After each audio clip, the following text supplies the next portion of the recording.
Fox News alert, Hunter Biden's sweetheart plea deal is officially off the table. Today, the president's son showed up in a Delaware courtroom expecting to plead guilty to 2 counts of tax misdemeanors and a gun charge that would magically disappear. Until Delaware Judge Mary Ellen Norica asked one simple question: what's actually in the deal? Apparently, that was a very difficult question that Hunter Biden and Biden's Department of Justice didn't want to talk about and didn't really have a straight answer to. Hunter's lawyers said Hunter has lifelong immunity from everything. He'll never get charged for anything ever again having to do with anything or anybody anywhere. And the judge said, "Really?" And Biden's prosecutors, obviously embarrassed, said, "Well, this is still an active investigation and he could still be maybe charged for a few things." And Hunter's lawyer said, "Then there's no deal." And all hell broke loose in the courtroom. So, how could both sides come to a plea deal hearing that blows up in the first 5 minutes? Here's what happened. This sweetest of sweetheart deals was agreed to a month ago. And I don't think they put any of it in writing. It was more of a handshake deal. But a lot's happened since then. When news of the deal broke, even the mainstream media said Hunter was getting home cooking. And then immediately after, 2 highly credible IRS whistleblowers came forward and detailed a 5-year Justice Department conspiracy to obstruct the case against the Bidens. Tip-offs, roadblocks, special treatment. Prosecutors weren't even allowed to crack open the laptop. On top of that, an FBI informant claims a Ukrainian CEO bribed Joe Biden. And that Joe Biden strong-armed him for the cash. $5 million to Joe, $5 million to Hunter. And not only that, there could be tapes of Joe Biden demanding bribes. And then in a last-second twist, House Speaker Kevin McCarthy signaled that an impeachment inquiry is looming. So, this Delaware prosecutor is thinking to himself, if I go forward with this sweetheart plea deal, I'm part of the cover-up. And if they have impeachment hearings in the House, then they're calling me in to testify under oath about how my office obstructed justice. So this plea deal, already half-baked, made with a wink and a nod, couldn't survive the scrutiny in an open courtroom on the heels of these explosive developments. And believe us, Hunter's team did everything they could to resuscitate the plea today. They went back into chambers, scrambling.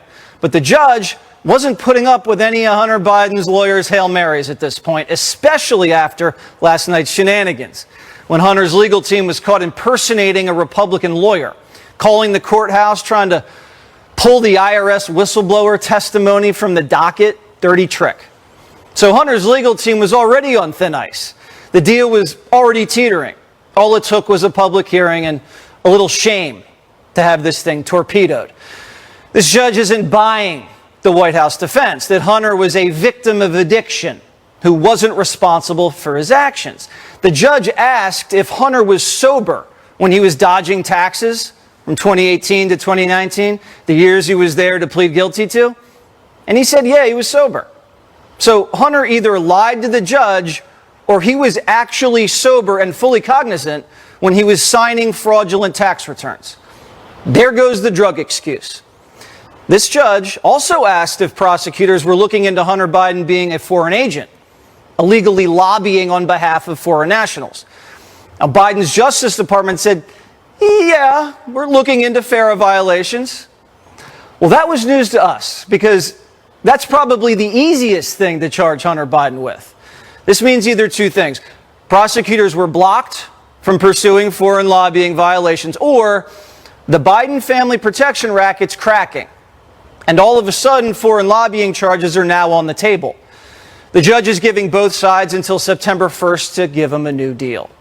And at this point, it's a race to placate the judge, but at the same time, save face and save Hunter from further prosecution. It's only going to get more corrupt as this clock ticks down to December 1st.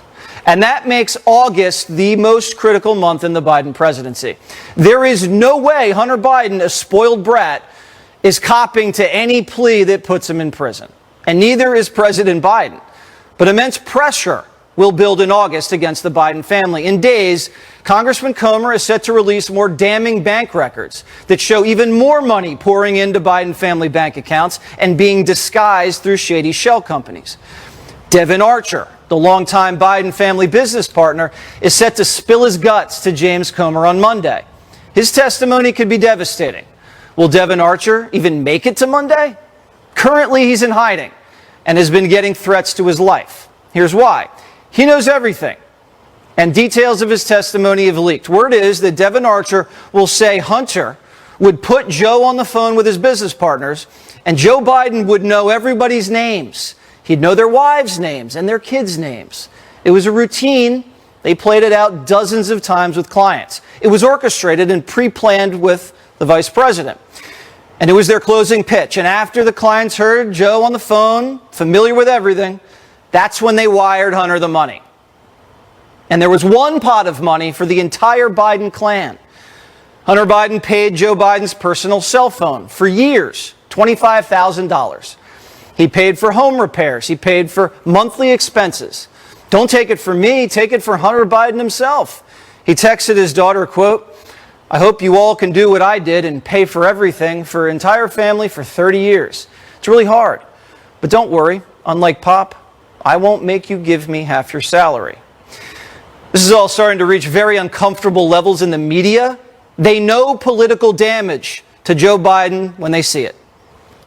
This is a huge gift for former President Donald Trump and Republicans because it gives them something to attack, to deflect. It also gives more credibility to some of the unsubstantiated claims that Republicans have been making to Hunter Biden's international business dealings. It allows them to portray a picture entering into the campaign season to start chipping away at Joe Biden's character. That's the entire sort of premise here. That's the goal of what they want to do. They want to muddy up Joe Biden.